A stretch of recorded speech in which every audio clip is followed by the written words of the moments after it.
Start again.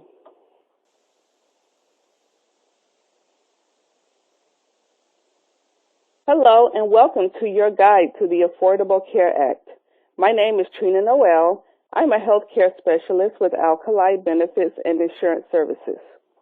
Today, I'll discuss what you should know about your employer-based plan.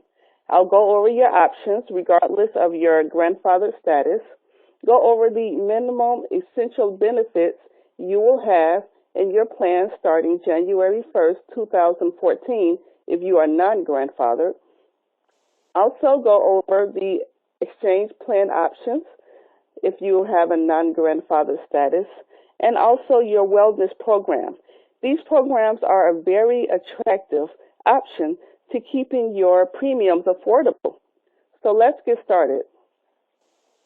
Regardless of your grandfather status, starting January 1st, 2014, your pre-existing conditions will not be excluded from coverage.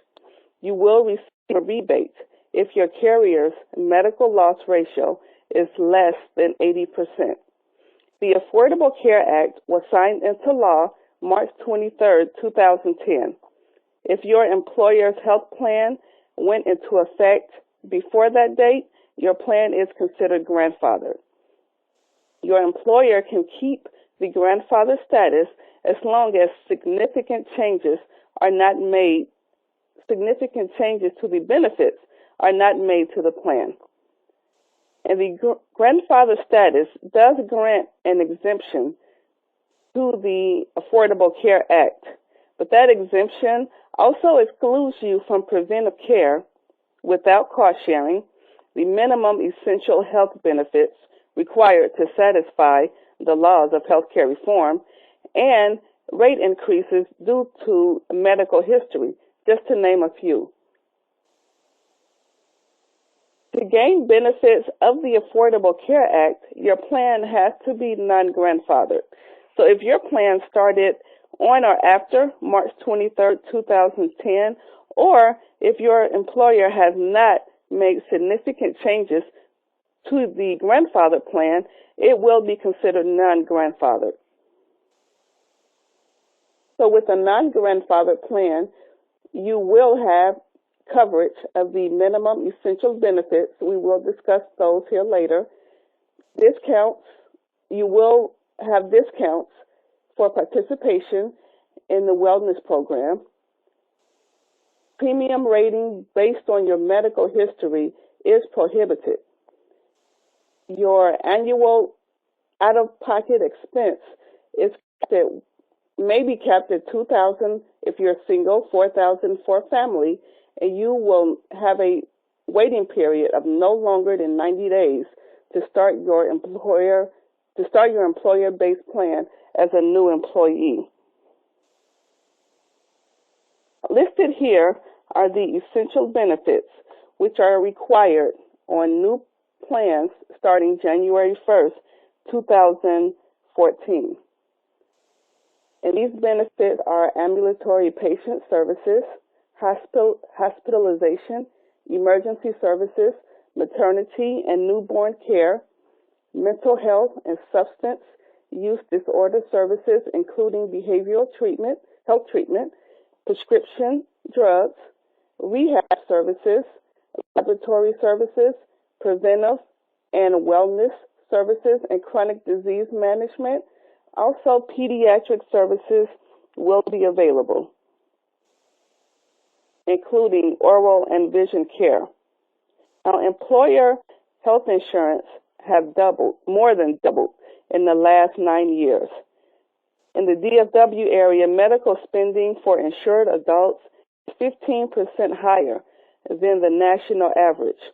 The hope of these essential benefits is to help curb those expenses and chronic diseases. Most times, these chronic diseases can be prevented, yet they are responsible for 7 out of 10 deaths. Most screenings and checkups were missed due to cost. So starting January 1st, 2014, these screenings and services will be available at no cost to you. To see a full list of the preventive care services, please visit our website at www.alkaliinsurance.com and see video What You Should Know before October 1st, 2013. That video goes into more detail and lists full services for adults, women, and children. The Affordable Care Act will open to small businesses first. Small business owners with less than 50 employees were less likely to offer health insurance to their employees due to cost. Starting January 1st, 2014, they will be required to offer health insurance to their employees. What does that mean to you? That means your plan starting in January must cover the essential health benefits. It must satisfy the specified deductibles and out-of-pocket limits we discussed. It must provide at least 60% of the average cost for the essential benefits. And in most cases, 3 approaches will be used by small business owners. Your employer will either customize a plan to fit the needs of each employee. They may select one of the metallic plans, or employer may give a contribution to offset costs. Premiums will be based on age, tobacco, family size, annual household income, and geographic locations. But those of the annual household income. So employer contributions may offset costs to fit the requirements of healthcare reform. Wellness and prevention. Wellness and prevention is now more important than ever before. It is essential to keeping your premiums level. So it is imperative that you find out if your company has a wellness program available. If that program is available, you must participate. Many benefits may be available, from weight loss to nutrition classes. Unhealthy lifestyles drive increases in chronic diseases, increases in premium, and premature deaths. So again, very important. Check with your employer. Find out if they have a wellness plan. Learn the basics of your health insurance policy. Use your preventive services. They are there for your use, and they are there at no additional cost to you. So please use those as necessary and as needed. In conclusion, I've learned from consumers in my time spent with individual health insurance. I've learned that they follow the instructions of their physician. Now, more than ever, employees and consumers must make their health their business and become better informed consumers of healthcare.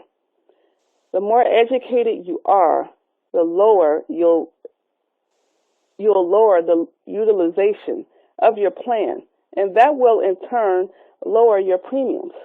So familiarize yourself with your plan. Stay in network. Use an urgent care center rather than an emergency room for non-emergency situations.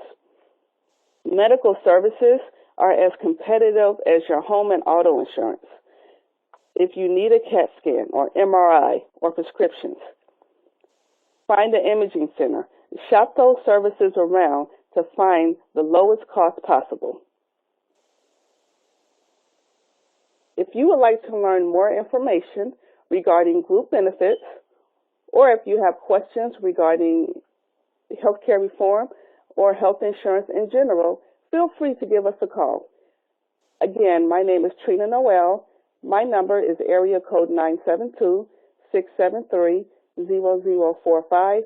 My direct extension is 104. You can visit our website at www.alkaliservices.com to learn more about employer-based plans, or you can contact our group benefits consultant. Her name is Joyce Gaines. If you would like to send me an email, you can. My email address is tnoel@alkaliservices.com. I would like to thank you for your time. I look forward to speaking with you soon.